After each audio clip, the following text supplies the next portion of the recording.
La Torá habla que los hijos de Israel, que son descendientes de Abraham, obviamente, pasaron una esclavitud en Egipto.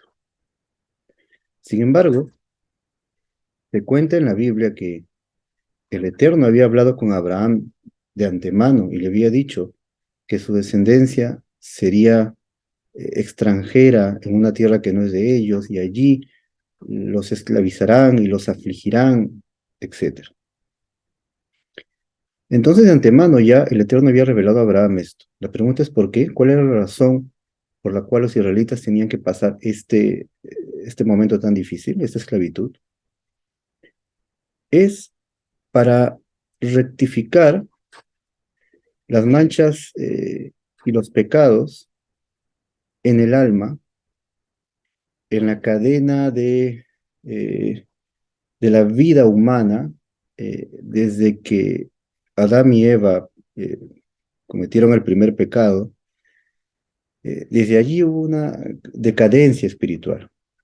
Y parte de esa rectificación era esta esclavitud egipcia, aunque el tema central de nosotros no es eh, todos los detalles de aquella rectificación. De todas maneras, de manera básica, sabemos que era una forma de reparar pecados antiguos. Como dijimos, no entraremos de lleno a ese tema ahora, sino que de manera muy sencilla diremos lo que la Torá oral cuenta, que esa era la razón fundamental. Y por eso ellos vienen a Egipto, pasa todo lo que pasa en la historia y al final terminan eh, con esa esclavitud egipcia. Pero también la Torá oral cuenta que en parte, cuando los israelitas estaban en Egipto, hubo algo que ellos mismos eh, se equivocaron en el camino, que también provocó que el decreto de esclavitud fuera dado a ellos de manera plena. Y es que cuando los hijos de Israel, los hijos de Jacob, en primer lugar, Jacob, desciende de Egipto con 70 personas. Ellos tenían claro la fe de un solo creador, el Dios que se reveló a Abraham, y ellos servían y obedecían los 7 preceptos entregados a Noé, los 7 preceptos de Noah. Y por supuesto estaban apartados de todo tipo de idolatría y solo adoraban al Dios que creó el cielo y la tierra. Pero durante el paso del tiempo, ellos tuvieron una cercanía con los egipcios y lamentablemente aquella cercanía, eh, digamos, terminó afectándoles y ellos terminaron imitando las actividades y las acciones idólatras de los egipcios. Debido a que ellos hicieron esto, esto también provocó desde el cielo que el decreto sea cumplido, también muy aparte de lo que se le había dicho a Abraham.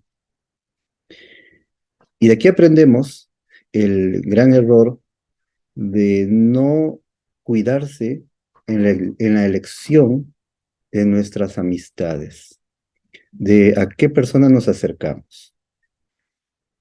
Porque los israelitas en esa época todavía no eran esclavos, cuando recién descendieron a Egipto, vivían en Goshen y no había esclavitud, pero la transmisión oral es la que cuenta que ellos se acercaron a los egipcios, tuvieron amistad, cercanía y a la vez comenzaron a aprender las prácticas idolátricas de los egipcios. Y esto provocó que al final los egipcios tuvieran la idea de esclavizarlos.